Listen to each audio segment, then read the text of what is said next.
Okay. Hello, everyone.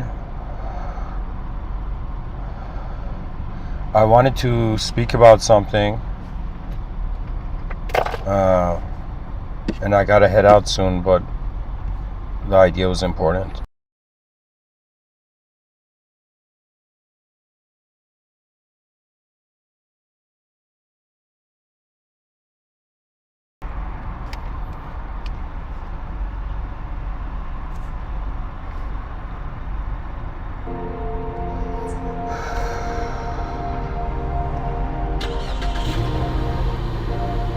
Okay.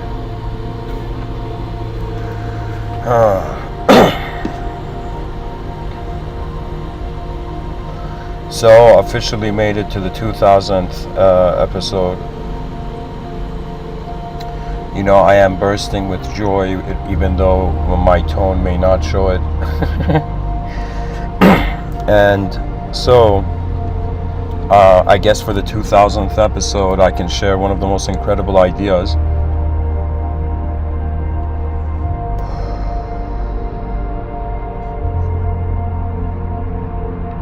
that I have managed to articulate in this lifetime.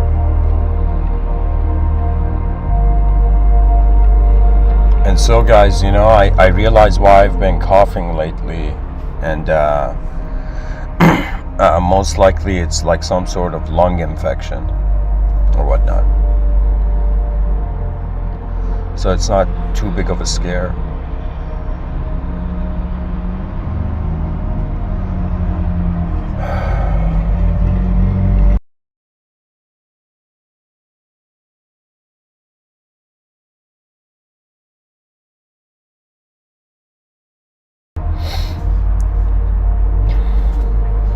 Anyways,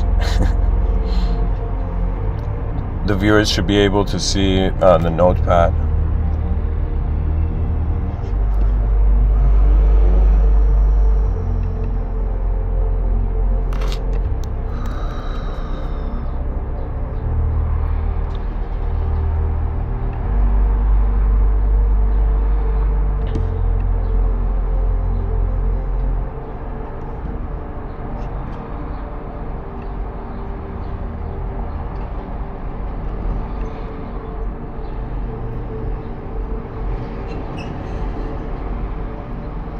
Okay, this looks fine.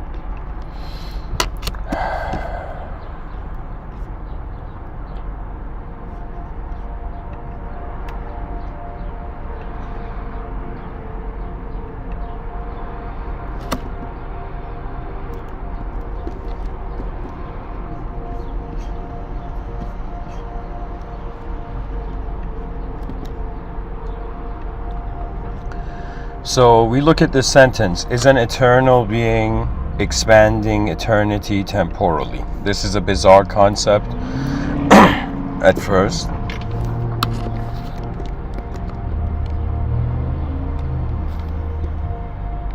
But if we get a sense of what does an eternal being mean? What does eternal mean? What does being mean?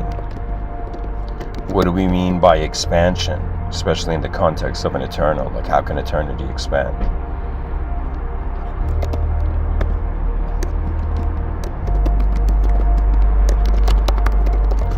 So you see, this one question, dear viewers, to me it divides up into a bunch of smaller questions.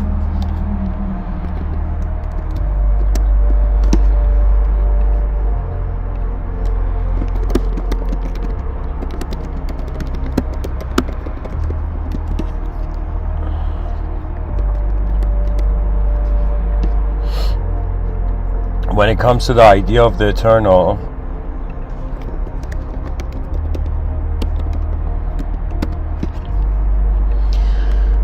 So the idea of the eternal is very incredible, and I'm trying to paint a contrast for the viewers between the idea of eternity and immortality. And so the difference is shape in space. So an eternal being is not necessarily a shaped being, but an immortal being is necessarily an endlessly continuing shaped being. So when we speak about eternity, we are speaking about that which is beyond time, which is another way of saying that which was neither created, neither created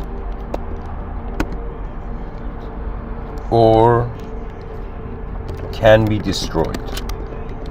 So the idea of an eternal being, just here, I'll just read it for the viewers. Let's see what Saint Dictionary says.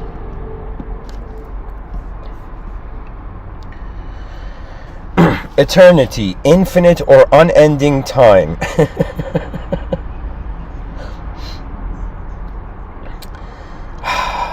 There's many ways we can use its definition, okay?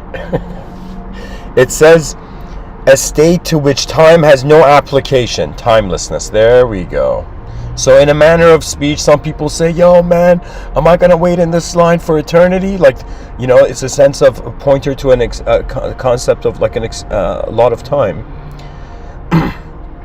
But a long passage of time. But when it comes to, but it also implies the idea of that which is not in time. So when we say eternity, we're talking about timelessness. When I say an eternal being, we're talking about a timeless being. This is one of the most complex things that, the philosophical mind of the entity can fathom here.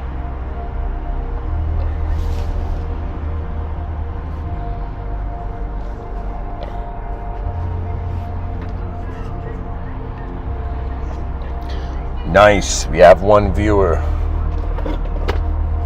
Progress! Guys, I'm learning to enjoy these days, where it's only a few viewers tuning in. Because if I'm still around, it's... Anyways, to go back to it.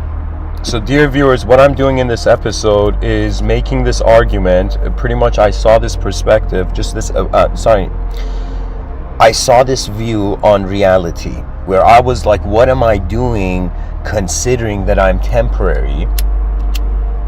What is our species doing considering it's temporary? And could it have been not a temporary thing from the beginning? This is such a next level idea to, in some sense, try to understand. Why? Because in some sense it's going beyond the limits of man. Anything that goes beyond us, what happens? We either fear it or we worship it blindly, and very few tend to understand the beyond, because when they understand it, they are not limited to this being. It's like saying, when a two-dimensional square realized it was a three-dimensional cube, it was no longer the same square. When you remember, as the mystics say in yogic practice, the yogi was meant to go find their divine remembrance, their universal self, their memory of their universal being. But anyways, the poetry that has in some sense guided my attention is this view where I'm I've flipped I'm not the best chef, but I've you don't know how many times I've flipped an egg in there, in a pan. I've mastered that, I haven't mastered adding the right amount of salt and pepper, but I've mastered, flipping the egg,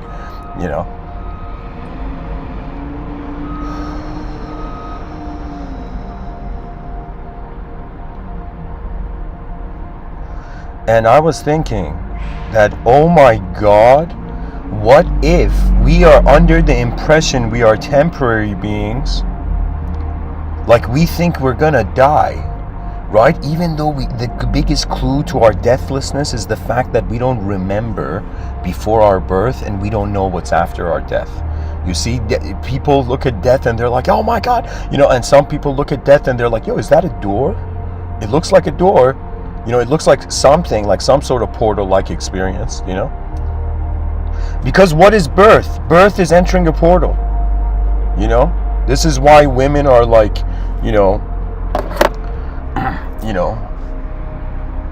the most advanced technology to men. Because they have a portal within them where they bring in beings into the world, which is like so next level,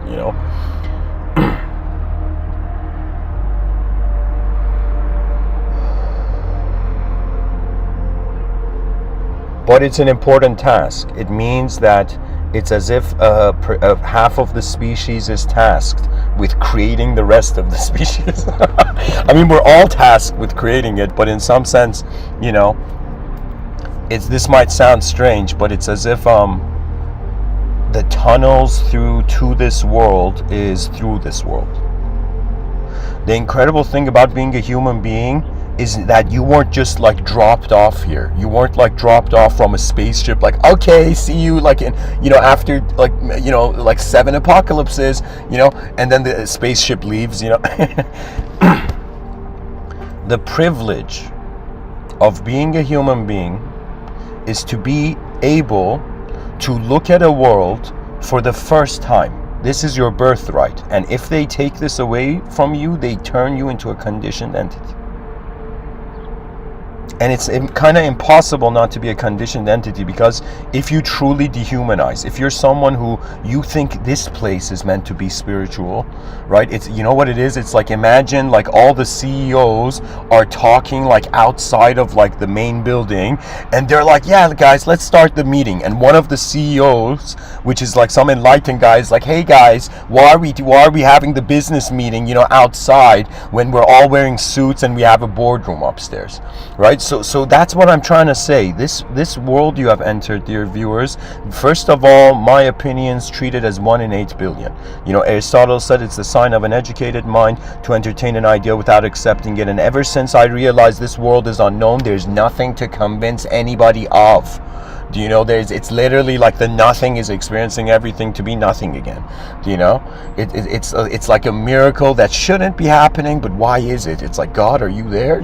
Do you see? So the mystery of this reality, the design, the geometry, how every moment harbors worlds within it. And what that means is that it's not just women that carry worlds, and in some sense every human being's mind is given, in some sense, to provide an androgynous experience of world shifting.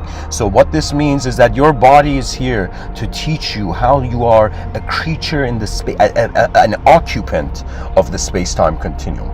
But your mind is here to show you that you had a life before you were an object. Do you believe that? Do you believe that you had a life before you were an object? And people are like, yo man, I thought my life started when I was born as an object.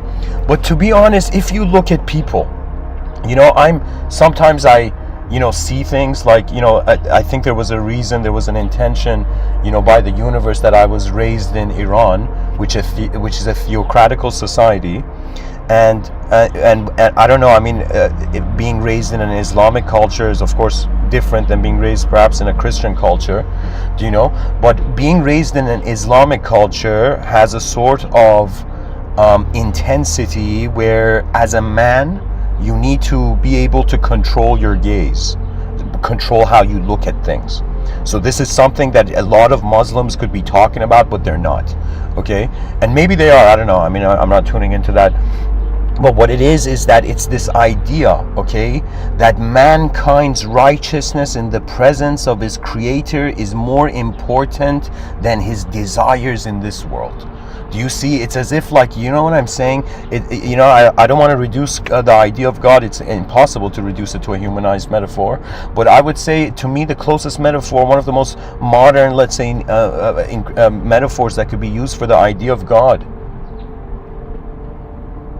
is that an inventor built an android with its acquaintance, And then the inventor, just like the cop movies, right, where the criminal's in that room with the mirror, it's as if this inventor has put the android in a room, right, and the inventor is waiting to see when the android will notice it was invented, and when it will notice that it can communicate to its inventor.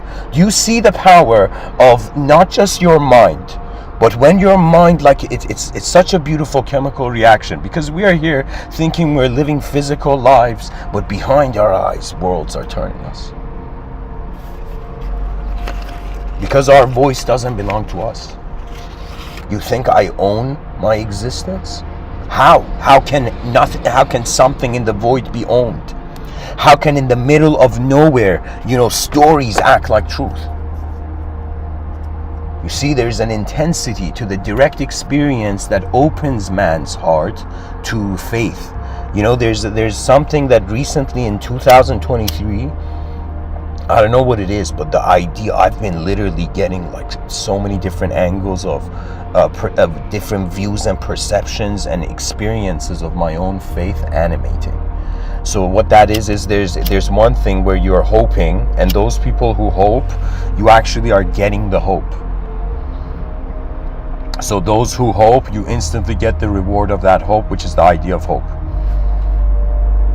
But when it comes to reality, I don't know what other beings are doing here, but for me, I was like, I need answers, but it was as if my mind was shouting at my soul, who had not realized yet that the body wasn't even the mind. You see, we are the witness of a universal process. I had an experience yesterday where I would tell you that I walked in a way I have never walked before. And people are going to be like, what do you mean, Mr. Within? Like, were you were you catwalking on the sidewalk curb of the street beside a busy highway?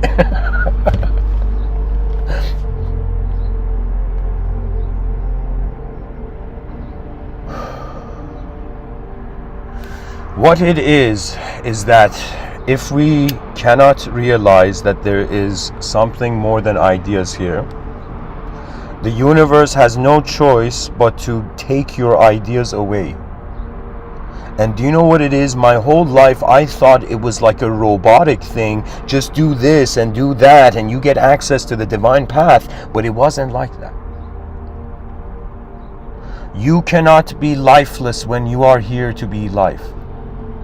You cannot act like something else when you are a DNA that has never existed here before. Massive amounts. What is going on here is that language has miniaturized the world, made it fictionally malleable. And so what is going on is that man behind his eyes has the freedom that he is looking for outside. Because how else would he be looking for something he doesn't know? You must know to find. Do you know?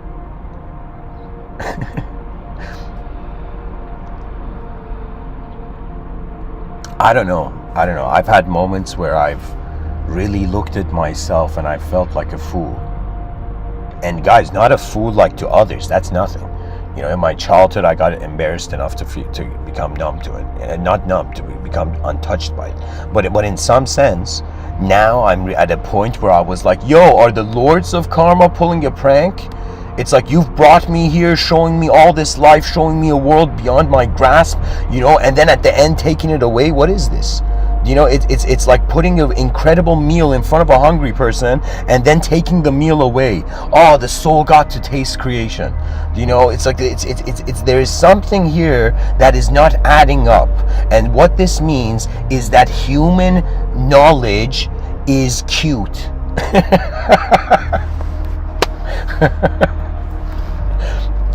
To higher dimensions, human knowledge is adorable, It's like a baby cub trying to roar,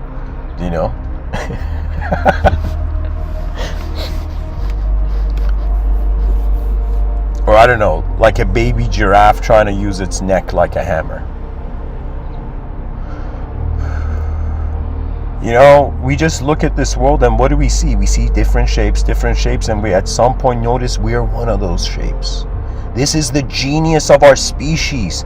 And it's not just the genius of our species. It's like they say, when the student is ready, the master appears. And it was as if when this creature noticed that how it was looking at the moment was not limited to how the moment was in a changing world. You see, we're all seeking freedom.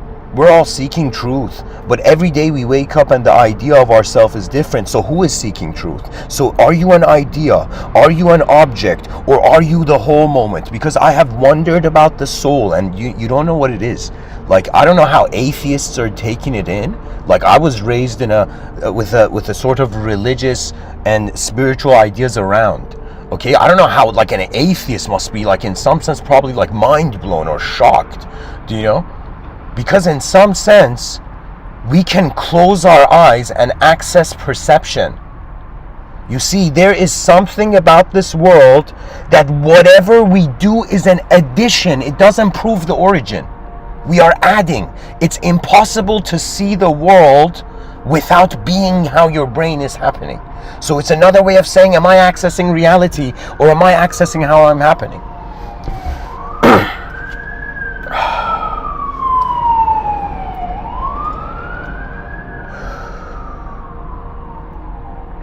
So anyways, I gotta actually head out soon. So I'm gonna go back to the title. So what does the sentence mean? Is an eternal being expanding eternity temporally? Right, I was thinking, like, imagine you're an eternal being, which is impossible, but imagine. Okay, imagine you're an eternal being, and as an eternal being, you're completed, because all the actions that we make as human purpose is in time. And if an eternal being is defined as a timeless being, so it has nothing to do. Do you know? It's weird. It's like the ultimate state of reality is being everything. It's like, what else can you do? Do you know? So it's as if this view that rather we started from nothing and we are going towards everything. It's like the mystical view is realizing it started from everything and slowly it's going to nothing. It's kind of like as unique as how Elon Musk said, like, if most people start a business and they're like, I'm gonna fucking succeed, yeah, you know, in their mind they have that vision, right? But Elon Musk, his approach was so ingenious in starting his own businesses, where I was seeing this, he was saying it in an interview, where what he was doing was in some sense being like, my business is gonna fail. I'm gonna reduce the percentage of the failure. And instead of human beings being terrified that stuff is not true or real, we have to be like, we are inside the deepest illusion. And every generation of man, little by little, we reduce the illusion. And the strategy and the advanced communication of humanity goes forth. We are playing a chess game with the unknown forces of reality. It is not just man. It is not just man's ideas. It is not just the emotions that come and go, which are multiple worlds happening simultaneously. When you realize what is looking through your eyes is unknown, there is the divine. It is instant. Because the only way you can be an unknown self is that you are in an unknown world, which is another way of saying existence is the shadow of reality, which was a conclusion the Patanjali Yoga Sutras. Okay. So what does that mean? Do we freak out? Does everybody be like, yo, how do I escape the simulation? No. We start being like, okay, what kind of puzzle, what kind of challenge has existence brought? That means if you're somebody, let's say you're somebody who believes in even the idea of reincarnation, you're like, okay, what has awakened me from my eternal slumber? Do you know what has evoked me here? Do you see? That means some people feel they were born. I feel I was pulled here. Do you know, it was like I was commanded here.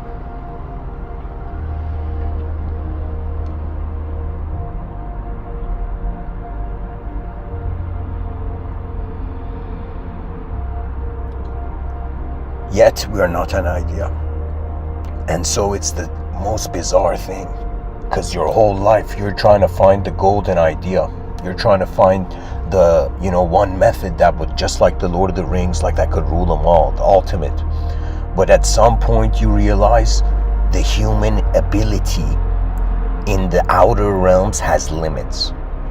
And in the inner realms, if it doesn't trust itself as space, it will either fear itself and take itself into possession, or in some sense no longer care for stability. That means there's been moments, I haven't used it in this life, but there was a moment where I had this feeling that just like I could share somebody, I could give inner realms to people. There was a feeling I had that there was a moment in my life where I could take inner realms. And what I mean by take inner realms, I mean that it was as if, if you treat yourself as a being that is not human, then you become your humanism is being observed by the unknown, the whole moment's unknown being. Okay, what I'm trying to say is that you can't have creative ability without also destructive ability. This realm, the outer realms, this is like a workstation, or Earth is like a next level art studio.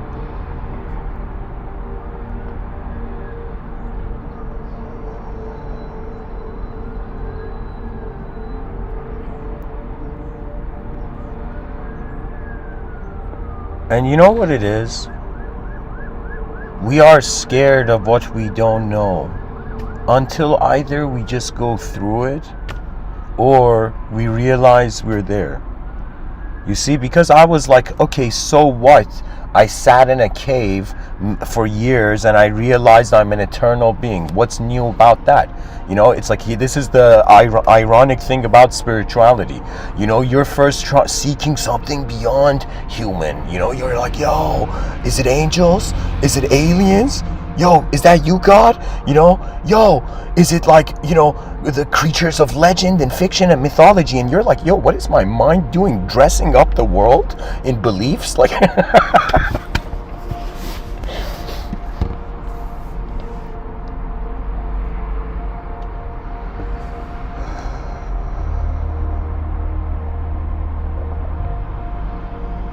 there's been moments where I've experienced it.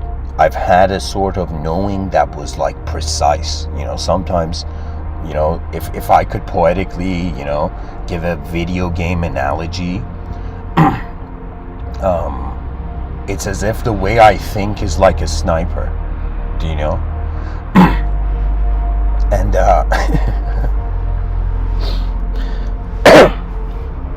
guys, when I was a kid, there was this game which is in gaming history, which was called Counter-Strike, and there was this map called DDoS 2, and I can't tell you how many times, there was just a LAN server in Iran, and just a group of, it was like a bunch of us, and we just play that,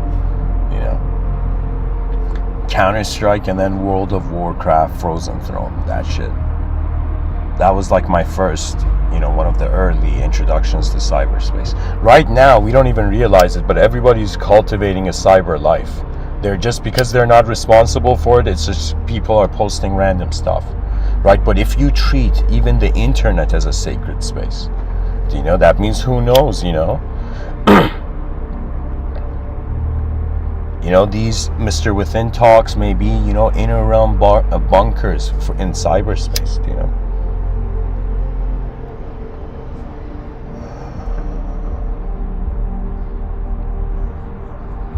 Anyways, what is the point?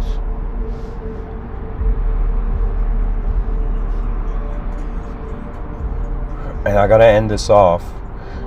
So, if we are a temporary being, right now, what are we thinking? We're thinking we're these physical creatures, 8 billion temporary creatures on a rock.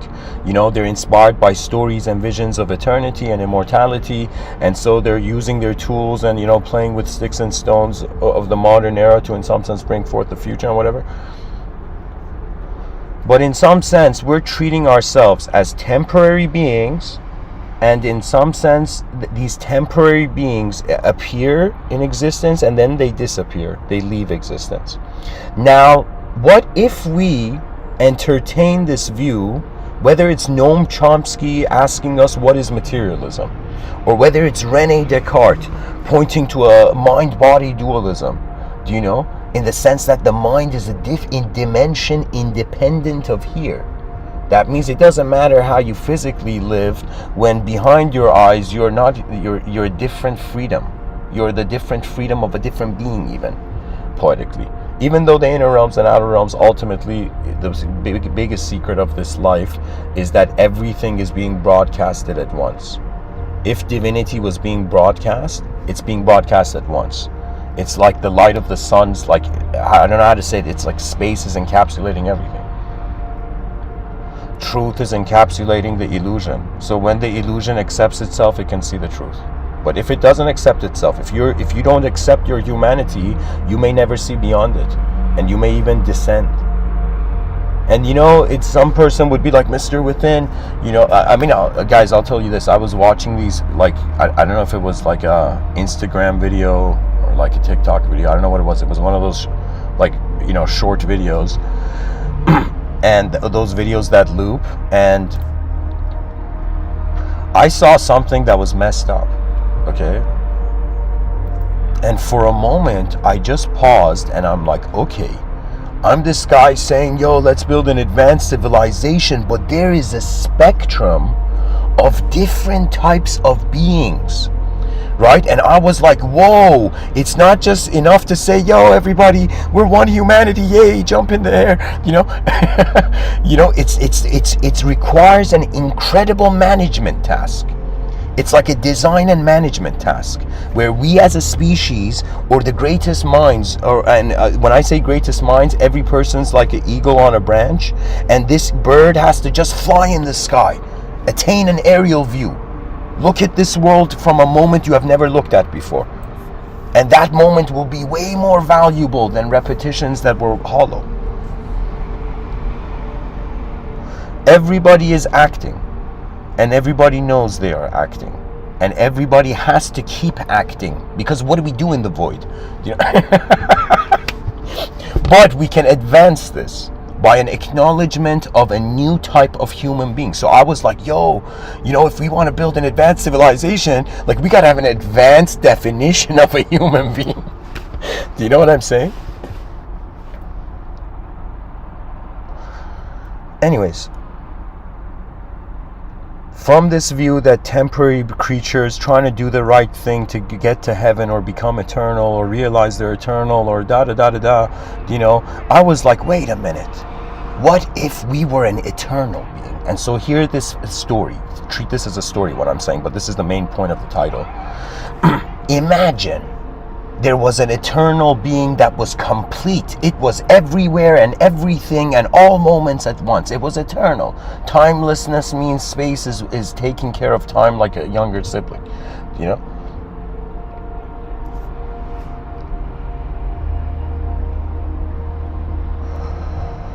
So imagine an eternal being, and this being is literally everywhere's awareness of itself. And this being's like, yo man, what do I do though? And so it's as if this is a bizarre concept, but it's as if we don't think eternal beings could be unconscious, right? We don't think that. We think, like most people probably think eternal being is like the consciousness of God, right? But we don't think that an eternal being is the implication of in some sense a being not in time, but doesn't mean the being knows itself or not.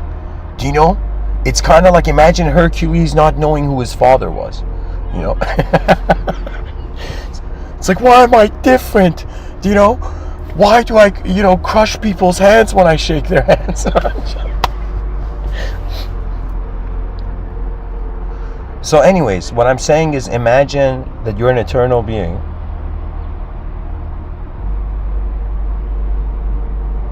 And an eternal being has nothing to do. Or imagine an eternal being wants to expand itself. So the only way it can expand itself is to make itself temporary. So it can in some sense re-experience its eternalism. So what I'm trying to say is, rather than us thinking it's 8 billion individual temporary beings trying to get by, right? It's actually like an eternal world's life. I don't know if we could call the world a name, even though we are calling it a world. But in some sense, it's living. It's like mankind thought he was just on some mountain. Then he realized the mountain was the shoulder of a giant. For the religious people, that giant is God.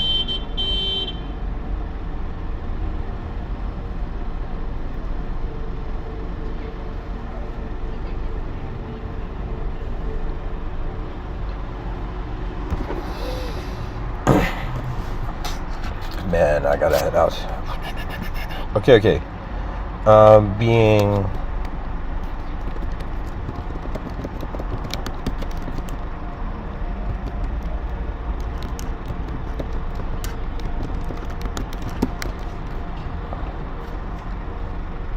so it's as if temporality is what an eternal being does when it's bored. You heard it here first, guys. Being a temporary being, this temporary lifetime is like how eternity spends its time, timelessly. You know, it's like timelessly appreciating the time that never existed because your attention kept it there.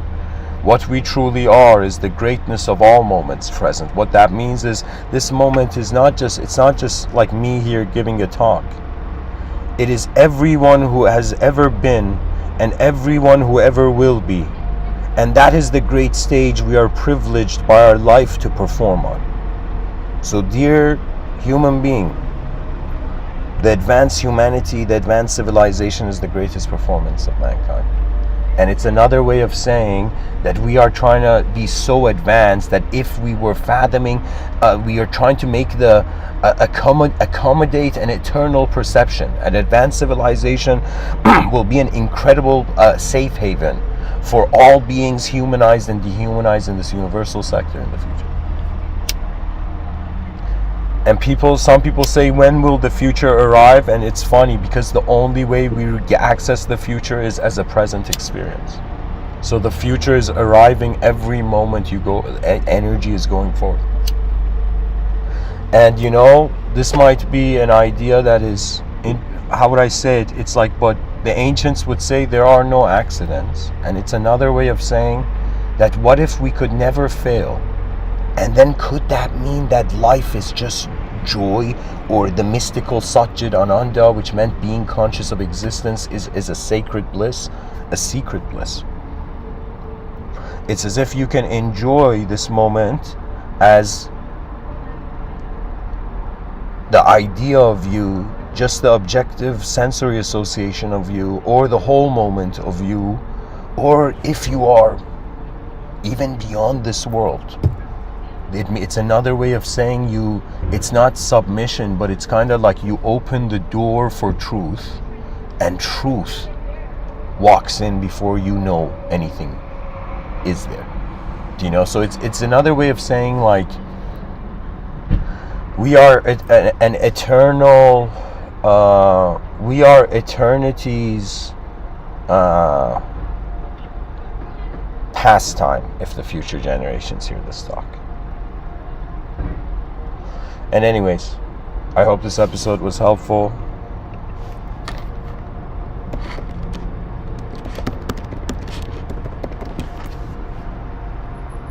There's way more to say about this. I might touch upon this, but anyways, thanks for listening, guys. Share, subscribe, comment, like, join, and as always, rise, mankind.